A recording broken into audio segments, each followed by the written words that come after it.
مومنو، اسی اللہ کی طرف رجوع کیے رہو اور اس سے ڈرتے رہو اور نماز قائم کرتے رہو اور مشرکوں میں نہ ہونا، اور نہ ان لوگوں میں ہونا جنہوں نے اپنے دین کو ٹکڑے ٹکڑے کر دیا اور خود بھی فرقے فرقے ہو گئے۔ ہر فرقہ اسی میں مگن ہے جو اس کے پاس ہے، اور جب لوگوں کو تکلیف پہنچتی ہے تو اپنے پروردگار کو پکارتے ہیں، اسی کی طرف رجوع کرتے ہوئے پھر جب وہ ان کو اپنی رحمت کا مزہ چکھاتا ہے تو ایک فریق ان میں سے اپنے پروردگار کے ساتھ شرک کرنے لگتا ہے تاکہ جو ہم نے ان کو بخشا ہے اس کی ناشکری کرے۔ سو خیر، فائدے اٹھا لو، ان قریب تم کو اس کا انجام معلوم ہو جائے گا۔ کیا ہم نے ان پر کوئی ایسی دلیل نازل کی ہے کہ پھر وہ ان کو اللہ کے ساتھ شرک کرنا بتاتی ہے؟ اور جب ہم لوگوں کو اپنی رحمت کا مزہ چکھاتے ہیں تو وہ اس سے خوش ہو جاتی ہیں، اور اگر ان کے اعمال کے سبب جو ان کے ہاتھوں نے آگے بھیجے ہیں انہیں کوئی تکلیف پہنچے تو نا امید ہو کر رہ جاتے ہیں۔ کیا انہوں نے نہیں دیکھا کہ اللہ ہی جس کے لیے چاہتا ہے رزق فراخ کرتا ہے اور جس کے لیے چاہتا ہے تنگ کرتا ہے؟ بے شک اس میں ایمان لانے والوں کے لیے نشانیاں ہیں، اور اسی کی نشانیوں میں سے ہے کہ وہ ہواؤں کو بھیجتا ہے کہ خوشخبری دیتی ہیں تاکہ تم کو اپنی رحمت کے مزے چکھائے، اور تاکہ اس کے حکم سے کشتیاں چلیں، اور تاکہ تم اس کے فضل سے روزی طلب کرو، اور تاکہ تم شکر کرو۔ اور ہم نے تم سے پہلے بھی پیغمبر بھیجے تو وہ ان کے پاس نشانیاں لے کر آئے، سو جو لوگ نافرمانی کرتے تھے ہم نے ان سے بدلہ لے کر چھوڑا، اور مومنوں کی مدد ہم پر لازم تھی۔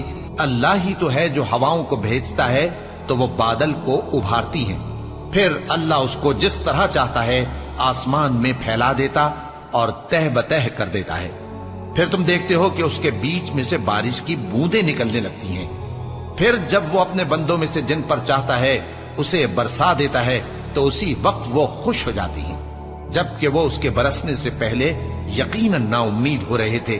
تو اے دیکھنے والے، اللہ کی رحمت کی نشانیوں کی طرف دیکھ کہ وہ کس طرح زمین کو اس کے مرنے کے بعد زندہ کرتا ہے، بے شک وہ مردوں کو زندہ کرنے والا ہے اور وہ ہر چیز پر قادر ہے۔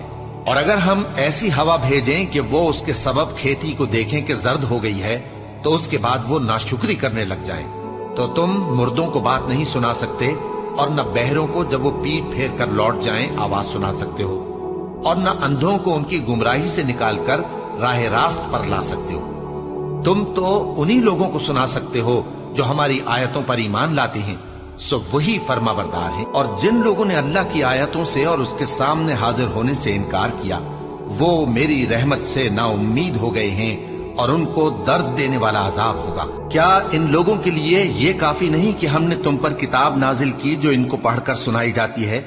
کچھ شک نہیں کہ مومن لوگوں کے لیے اس میں رحمت اور نصیحت ہے۔